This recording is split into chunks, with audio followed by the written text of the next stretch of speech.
যে যেখান থেকে যুক্ত হয়ে লাইভটি দেখছেন একটু কমেন্ট করে জানাবেন। আপনারা দেখছেন সরাসরি আপনাদেরকে দেখানোর চেষ্টা করছি আমাদের বীরগঞ্জ স্লুইস গেট থেকে। আসলে গত 2 দিন থেকে কিন্তু প্রচুর পরিমাণে ক্ষতিগ্রস্ত সেই নোয়াখালী, ফেনী, কুমিল্লা।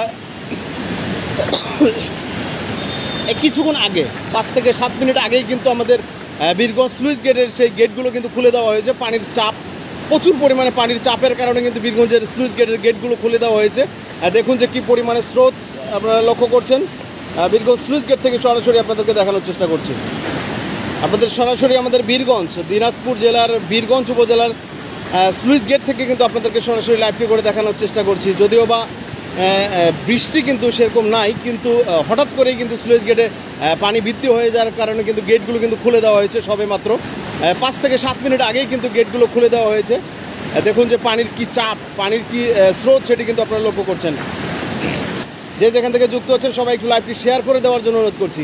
আমরা সরাসরি লাইভটি দেখানোর চেষ্টা করছি আমাদের দিনাজপুর জেলার বীরগঞ্জ উপজেলার সেই ঐতিহ্যবাহী স্লুইস গেট থেকে। দেখুন যে পানির এত পরিমাণে চাপ, এই পানির চাপের কারণে কিন্তু সবগুলো গেট কিন্তু খুলে দেওয়া হয়েছে।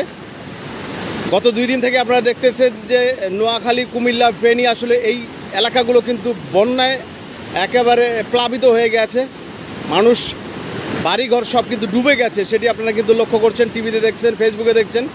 তারই ধারাবাহিকতায় কিন্তু আমাদের বীরগঞ্জেও কিন্তু প্রচুর পরিমাণে পানি বৃদ্ধি পেয়েছে।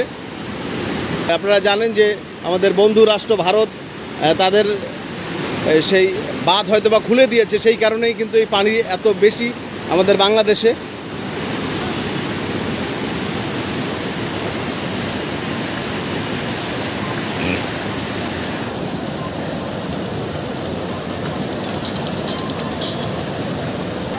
সেটি আমরা লক্ষ্য করছি গত 2 দিন থেকে, কিন্তু সেটি আমরা দেখতেছি। গতকালকেও কিন্তু দেখেছেন যে প্রচুর পরিমাণে পানি সেই কুমিল্লা, ফেনী, নোয়াখালী এই জেলাগুলো কিন্তু একেবারে প্লাবিত, একেবারে ঘরের চালের উপরে কিন্তু পানি চলে গেছে। অনেক মানুষ কিন্তু নিহত হয়েছে, সেটি কিন্তু আমরা দেখতেছি টিভিতে, ফেসবুকে। আজকে কিন্তু তারই ধারাবাহিকতায় আমরা বীরগঞ্জ স্লুইস গেটে আসলাম। স্লুইস গেটে আসা মাত্রই দেখলাম যে বীরগঞ্জের স্লুইস গেটগুলো কিন্তু খুলে দেওয়া হয়েছে পানির চাপের কারণে। সেটি কিন্তু আপনারা সরাসরি দেখছেন।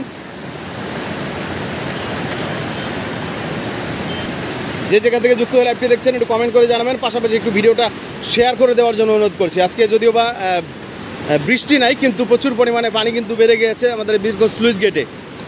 যদিও বা এই স্লুইসের গেটগুলো যদি আজকে খুলে না দেওয়া হতো, আমার মনে হচ্ছে যে পানি অনেকটাই বেড়ে যেত। সেই কারণে কিন্তু হয়তো বা গেটগুলো খুলে দেওয়া হলো কিছুক্ষণ আগে। মুশফিকুর রহমান যুক্ত রয়েছেন, ভাই আমাদের দিনাজপুরে একই সম্ভাবনা আছে ডুবে যাওয়ার। আসলে আমরা যদিও বা ছোটোবেলায় একটা বন্যা হয়েছিল, সেটি হচ্ছে 83 সালে। আর আমাদের বুঝ হওয়া মাত্র আমরা এই যে গত কয়েক বছর আগে 2017 সালে বন্যা দেখেছিলাম যে আমাদের রাস্তার উপরে কিন্তু পানি উঠে গিয়েছিল। সেই 2017 সালের বন্যার কথা কিন্তু আমরা বলতে পারি। প্রচুর পরিমাণে ক্ষতি কিন্তু হয়েছে আমাদের দিনাজপুর, রংপুর অঞ্চলের মানুষের। আসলে আমরা যদিও বা একটু শুকনো এলাকায় থাকি, যারা ভাটি অঞ্চলে থাকে তাদের কিন্তু প্রচুর পরিমাণে ক্ষতি হয়। সেটি কিন্তু আপনারা দেখতেছেন যে গত 2 দিন থেকে কুমিল্লা, ফেনী, নোয়াখালী প্রচুর পরিমাণে কিন্তু ক্ষতি হচ্ছে।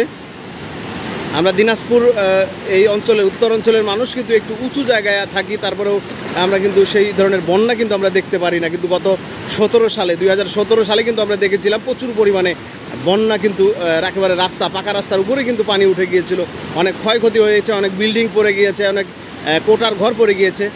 আমরা চাই যে আল্লাহ দ্রুত যাতে এই ধরনের দুর্যোগ থেকে আমাদেরকে মুক্তি দেয়, এই ধরনের দুর্যোগ যাতে আমাদের মাঝে ছুটে না আসে। আমাদের সাথে জাহাঙ্গীর আলম যুক্ত রয়েছেন, পঞ্চগড় থেকে দেখছেন, অসংখ্য ধন্যবাদ। মাহবুব সরকার যুক্ত রয়েছেন দেবীপুর বাজার থেকে, অসংখ্য ধন্যবাদ। মুন্না যুক্ত রয়েছেন, ভাই জাম নাকি? হ্যাঁ, চলে আসেন ভাইয়া।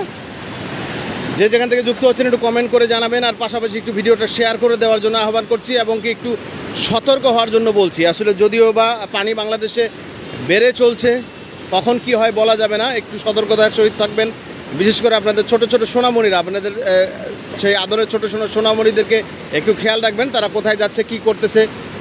আশেপাশে কিন্তু যখন বর্ষাকালের দিন হয় তখন কিন্তু আশেপাশে ছোট ছোট পুকুরে কিন্তু প্রচুর পরিমাণে পানি বেড়ে যায়, তখন কিন্তু বাচ্চারা কিন্তু একটু খেলতে গেলেই কিন্তু দুর্ঘটনা ঘটে যায়। আসলে সেই ধরনের দুর্ঘটনা যাতে না হয় সেই ক্ষেত্রে আপনারা অবশ্যই আপনাদের বাচ্চাদেরকে একটু খেয়াল রাখবেন। আপনাদের ধন্যবাদ জানাচ্ছি শরীফ ভিডিও বীরগঞ্জের এই ফেসবুক পেজ থেকে সরাসরি আপনাদের লাইভটি উপভোগ করার জন্য। এমডি মুন্না যুক্ত রয়েছেন, ভাই চলেন ভারতের সাথে যুদ্ধ করব। পারভেজ হোসেন যুক্ত রয়েছেন, হ্যালো শরীফ ভাই এটা কোথায়? জি এটা আমাদের বীরগঞ্জ স্লুইস গেট ভাইয়া, আমাদের দিনাজপুর জেলার ঐতিহ্যবাহী উপজেলা, বীরগঞ্জ উপজেলার ঐতিহ্যবাহী একটি জায়গা বীরগঞ্জ স্লুইস গেট। আসলে এই জায়গায় কিন্তু যখন একটু বৃষ্টি হয়, পানি বেড়ে যায়, তখন কিন্তু বিভিন্ন এলাকার মানুষজন যারা আসলে একটু ঘুরতে পছন্দ করে তারা কিন্তু এখানে ছুটে আসে। কিন্তু আজকের বিষয়টা হচ্ছে এমন একটা বিষয়, এই গত কিছুক্ষণ আগে এই 15-20 মিনিট আগেই কিন্তু এখানে স্লুইস গেটগুলো কিন্তু বন্ধ ছিল। এখানে 4টি গেট রয়েছে, সেই গেটগুলো কিন্তু বন্ধ ছিল। এই কিছুক্ষণ আগেই কিন্তু পানির চাপের কারণে কিন্তু গেটগুলো খুলে দেওয়া হয়েছে।